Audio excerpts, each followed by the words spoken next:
Hi friends, Samsung digital inverter model top load washing machine వచ్చేసరికి మనకి 3C1 అనే error వస్తుంది. ఈ ఎర్రర్ వస్తే మనము దాని యొక్క ప్రాబ్లమ్ అనేది ఐడెంటిఫై చేసి దాన్ని అనేది క్లియర్ చేయడం అనేది ఈ వీడియోలో అయితే ఎక్స్ప్లెయిన్ చేస్తాను. అంటే ఏ విధంగా చెక్ చేయాలి, మరియు దాన్ని ఏ విధంగా రిపేర్ చేయాలి, ఏం ప్రాబ్లం ఉంటుంది అనేది పూర్తి క్లియర్గా అయితే నేను ఎక్స్ప్లెయిన్ చేస్తాను. మీరు లాస్ట్ ఎండింగ్ వరకు అయితే ఈ వీడియోని అయితే చూడండి. ఓకే ఫ్రెండ్స్, మనం లేట్ చేయకుండా వీడియోని అయితే స్టార్ట్ చేద్దాం. నా పేరు హుస్సేన్, మీరు చూస్తున్నారు ఎయిర్కాన్ ఏసీ టెక్.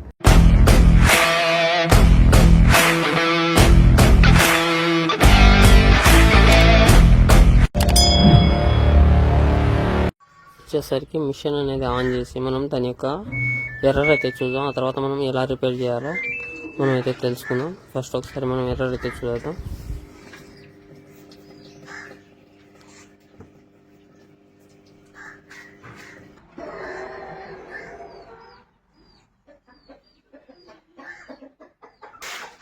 మనకు ఎర్రర్ అనేది మిషన్ అనేది ఆన్ చేసిన వెంటనే అయితే రాదు. ఎందుకంటే మనకి మోటార్ రొటేషన్ అనేది మోటార్ అనేది పవర్ వెళ్ళినప్పుడున్నంత వరకు అయితే వెయిట్ చేయాలి. ఇప్పుడు మాత్రమే మనకి ఎర్రర్ చూపిస్తుంది. తర్వాత వచ్చేసరికి మనము ఈ విధంగా బ్యాక్ సైడ్ పీసీబీ నుంచి కింద మోటార్ అనేది కనెక్ట్ అయ్యే జాక్ ఒకటి ఉంటుంది. నేను చూపిస్తాను చూడండి. ఈ విధంగా మనకి మోటార్కి డైరెక్ట్గా ఇక్కడ నుంచి పీసీబీ నుంచి అయితే కనెక్ట్ అవుతుంది. ఈ జాక్లో 3 వైర్స్కి మనకి కంటిన్యూటీ వస్తుందా లేదా అనేది కలర్ కోడ్తో సహా, పైన ఏ కలర్ ఉంటే కింద కూడా సేమ్ కలర్స్ అనేవి ఉంటాయి. అదే ఆ కలర్ నుంచి ఆ కలర్కి అనేది మనకి పవర్ సప్లై వస్తుందా లేదా చెక్ చేసుకోవాలి. అది వస్తూ ఉంటే మనకి అప్పుడు వైరింగ్ అనేది బాగున్నట్టు, మోటార్ అనేది డిఫెక్ట్ ఉన్నట్టు. మోటార్ అనేది మనకి కాలిపోయే అవకాశం అయితే మ్యాక్సిమం ఉండదు. ఎందుకు పోతుందో నేను ఇప్పుడు మీకు చూపిస్తాను. మన మోటార్ అనేది ఈ విధంగా అయితే ఓపెన్ చేసుకున్న తర్వాత ఇక్కడ కింద నెట్ ఉంటుంది. మీకు ఆల్రెడీ లాస్ట్ వీడియోస్లో మీరు చూస్తుంటారు. దీన్ని అయితే మనం చిన్నగా అయితే తీసుకోవాలా. కొద్దిగా అయితే హార్డ్గానే ఉంటుంది. దీన్ని తీసేసిన తర్వాత మనం మోటార్ అయితే ఎలా ప్రాబ్లం వచ్చిందని చూపిస్తాను చూడొచ్చు. మ్యాక్సిమం మోటార్ అనేది కాలిపోదు, ఎందుకంటే దీని వైండింగ్ అనేది చాలా హెవీగా ఉంటుంది కాబట్టి అది కాలిపోయే అవకాశం ఉంది. ఒకటి మనకి చూడొచ్చు, ఈ విధంగా మనకి మోటార్కి లోపల బోల్టాలు కూడా ఉంటాయి.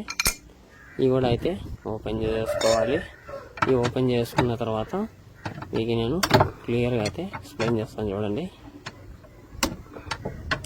మోటార్ అనేది మనకి మ్యాక్సిమం 2 విధాలుగా అయితే పోవచ్చు. ఒకటి చూడండి, మనకి వాటర్ అనేది ఏమైనా లీకేజ్ ఉంటే పైనుంచి మనము ఏదైనా పొరపాటున వాటర్ అనేది పోస్తున్నా, వాటర్ ఏమన్నా డ్రమ్లో కింద గేర్ బాక్స్ నుంచి లీక్ అయినప్పుడు కానీ అప్పుడు ఆ వైండింగ్ పైన వాటర్ అనేది పడి ఆ వైండింగ్ అనేది అక్కడ పైన ఎనామిల్ కోటింగ్ ఉంటుంది కదా, దానికి ఆ కోటింగ్ అనేది పైన వెళ్ళిపోయి వైండింగ్ అనేది డైరెక్ట్ అయిపోతుంది. అప్పుడు మనకి అక్కడ మ్యాగ్నెటిక్ ఫీల్డ్ అనేది తయారవ్వక మోటార్ అనేది రన్ అవ్వదు. అప్పుడు కావచ్చు, లేదంటే మనకి మోటార్ అనేది పూర్తిగా దాని యొక్క వైర్ అనేది మధ్యలో కట్ అయిపోతుంది. అది ఎలా జరుగుతుందంటే, ఏదన్నా మన పొరపాటున ఏదైనా ఇరుక్కున్న గుడ్డలు మనకి బట్ట ఉంటుంది కదా, ఏదైనా బట్టలు గిట్టలు తీసేసి ఏదైనా ఇరుక్కున్నా, లేదంటే మనకి ఇంట్లో ఎలకలు ఉన్నప్పుడు ఇక్కడ చూడండి ఒక కాయిల్ నుంచి ఇంకొక కాయిల్కి కనెక్ట్ అయిన వైర్లు అనేది కట్ అయిపోయినాయి. ఇవన్నీ మనకి ర్యాట్ అనేది కట్ చేసింది కాబట్టి మనకి మోటార్ అనేది ప్రాబ్లం వచ్చింది. డైరెక్ట్ మోటార్ అనేది ప్రాబ్లం అనేది మ్యాక్సిమం రాదు. 80% వరకు, ఒక 20% రావచ్చు. కాబట్టి మోటార్ అనేది పోయిన వల్ల దీనికి 3C1 అనే ఎర్రర్ అనేది వచ్చింది. కాబట్టి దీనికి మనం కొత్త మోటార్ అనేది తెచ్చాము. దీన్ని రీప్లేస్ చేసి అయితే మీకు అయితే ఆన్ చేసి అయితే నేను చూపిస్తాను. మీరు చూడండి, సక్సెస్ అనేది 100% అవుతుంది. ఇలా మనకి ప్రాబ్లం వస్తే మనకి మోటార్ అన్న ప్రాబ్లం ఉండొచ్చు, లేదంటే పైనుంచి బోర్డు నుంచి కిందకి మోటార్ వచ్చే కనెక్షన్ వైర్లైనా మనకి డిఫెక్ట్ ఉండొచ్చు. ఈ రెండింటి వల్ల మనకి 3C1 అనే ఎర్రర్ వస్తుంది. మీకు చేసే ముందు మనం కొన్ని జాగ్రత్తలు అయితే తీసుకోవాలి. ఏంటి అంటే, మనం మోటార్ అనేది కూర్చోపెట్టక ముందే ఇక్కడ క్లచ్ యొక్క పార్ట్స్ అనేది ఏమైనా జరిగినాయా, లేదంటే ఓపెన్ ఏమైనా కింద పడిపోతాయి ఒకసారి.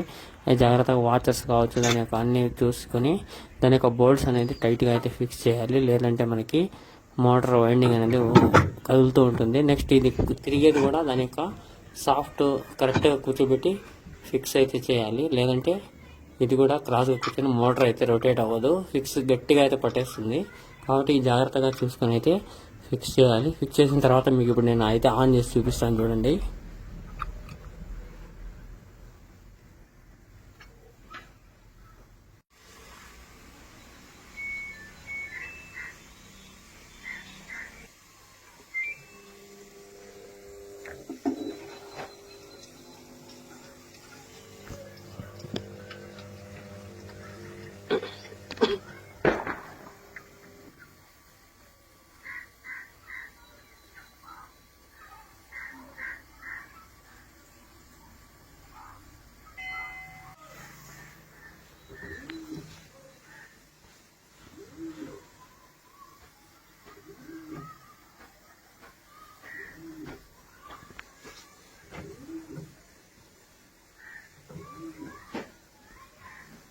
చూసారు కదా, మిషన్ అయితే పర్ఫెక్ట్గా అయితే వర్క్ చేస్తుంది. ఈ విధంగా మన వీడియోస్ నచ్చితే లైక్ చేయండి, వీడియోస్ వేరే వారికి షేర్ చేయండి. మంచి మంచి ఇన్ఫర్మేషన్ వీడియోస్ వస్తుంటాయి కాబట్టి మా ఛానల్ అయితే సబ్స్క్రైబ్ చేసి పెట్టుకోండి. మీకు నెక్స్ట్ వీడియోస్తో ఉపయోగపడుతుంది.